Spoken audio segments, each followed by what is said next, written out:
اس جوانی کو استعمال کرو، بھوک سے لڑو، پیاس سے لڑو، جب پیاس لگے، جب بھوک لگے ہاتھ اٹھاؤ، اللہ کی قسم تمہاری دعاؤں پہ عرش ہلے گا، عرش ہلے گا۔ بزدل نہ بننا، روزہ نہ چھوڑنا کہ جی بھوک لگ رہی ہے، جی پیاس لگ رہی ہے۔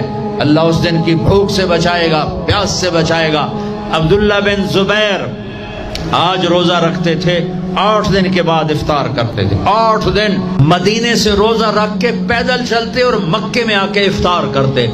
8 دن کا روزہ جسے صوم وصال کہتے ہیں، نہ کھانا نہ پینا، یہ تو فرض روزہ ہے۔ میرے عزیزو، میرے بچوں بچیوں، روزہ نہ چھوڑنا، روزہ نہ چھوڑنا، روزہ نہ چھوڑنا۔ یہ اللہ کی رحمتوں کا مہینہ ہے، یہ قرآن کا مہینہ ہے، یہ تورات کا مہینہ ہے، یہ زبور کا مہینہ ہے، یہ انجیل کا مہینہ ہے۔ سارا آسمانی علم رمضان میں اترا۔